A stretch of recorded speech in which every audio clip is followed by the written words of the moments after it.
अस्सलाम वालेकुम मुअज़्ज़ज़ नाज़रीन, खुश आमदीद। मुराद सईद ने सोशल मीडिया के ऊपर एक पैगाम लिखा या फिर ताकतवर हलकों को मुखातिब किया। कहते हैं कि साहिब कौम के शऊर की तौहीन न करें। आप चोर को चोर कहते थे तो कौम हम आवाज़ थी। आप फतवा लगाते थे, आप पर ईमान की हद तक भरोसा था। लोग कानों को हाथ लगाते थे, आप गद्दारी के सर्टिफिकेट बांटते, आपकी हुब्बुल वतनी की कस्में खाते थे।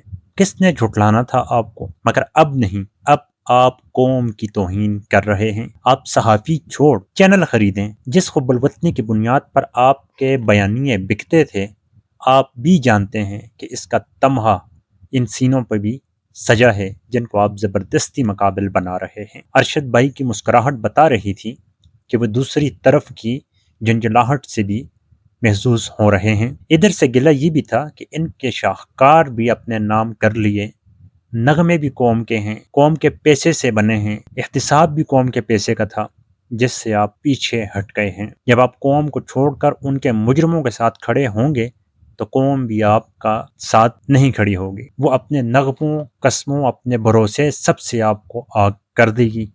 समझ जाएं, आपकी ताकत कौम है, डंडा नहीं।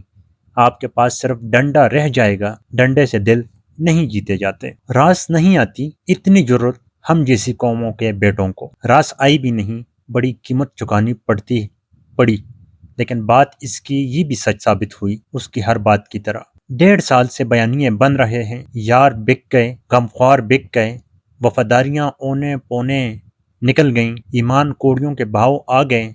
उसूल, अकदार, कानून कौन सी चीज़ है जिसकी बोली नहीं लगी। लेकिन कौम ने अपने भरोसे से ऐसे आग किया है, बयानियां बन के ही नहीं दे रहा। अरशद भाई जान से गए, जीते जी रुसवा करने की कोशिशें की, मरे तो क्या क्या तोहमतें लगी। जिले शाह के जिस्म में कोई ऐसा उजू सलामत न छोड़ा जिन उंगलियों से उसका खून टपक रहा था, वही हाथ उसके महबूब ग्रेपाम पर डाले।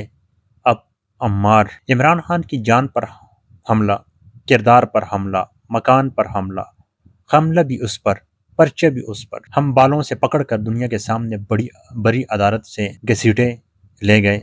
जुल्म तुमने किया, तुमने आंखें क्यों न फेरी। पंजाब में इलेक्शन जीत गए, ज्यादती कर दी, अब तो आइन पामाल होगा। मजबूरी है, हम कह रहे हैं, मान लो तुम्हारी मजबूरी है। कश्मीर, गिलगित बल्तिस्तान में तुम्हारी हुकूमतें हैं, हम नहीं चाहते, खामोशी से हवाले कर दो। बोलोगे तो बुरे बनोगे। साइफर था, नहीं था, मुदाहलत थी, साजिश थी। हाय हाय कौम को बता दिया। ये कोई बताने वाली बात थी? बंद कमरे में घुटनों को हाथ लगाने थे, ये क्या कर दिया। सरहद पार से कोई आया, नहीं आया, प्रोपेगेंडा कर रहे हो। शरपसंद कहेंगे, मगर अब आ गया है। देखो लोग मर रहे हैं, बदमनी है। इलेक्शन नहीं मांगना, अब जवाब मांग रहे हो, सवाल पूछ रहे हो। गद्दार, वाजिबुल कत्ल हो तुम। मैं दहशतगर्द, मेरे यार गद्दार, मेरी कौम बागी, मेरी नस्ल गुनाहगार। मसला ये है कि सुनने वालों को याद है, बोलने वाले अपनी ही गढ़ी हुई कहानी भूल जाते हैं। फिर झंझला जाते हैं कि कौम मान क्यों नहीं रही। झंझलाहट में फिर 9 मई की तलवार लेकर पल पड़ते हैं। और 9 मई भी क्या, अपनी सफ़ों में मुड़कर पूछ लें, वो भी जानते हैं कि 9 मई की फसल 9 अप्रैल को बोई गई थी, और होने वाले और बोने वाले हाथ दोनों मर्तबा एक ही थे। बयानिया सच पर बनता है। एक अपने नाम की तरह रास्तबाज दीवाना होता था अरशद शरीफ, जिसने तुम्हें यह हकीकत समझाना चाहिए थी। आज भी हकीकत यही है, जब कौम अपने बच्चों के जनाजे पढ़ते निडाल हो रही हो, तो दुश्मन के बच्चों को पढ़ाने का अज़म कानों में पिघलते शीशे की तरह उतरता है। खुदा के लिए मान जाओ, कौम के शऊर की तौहीन न करो।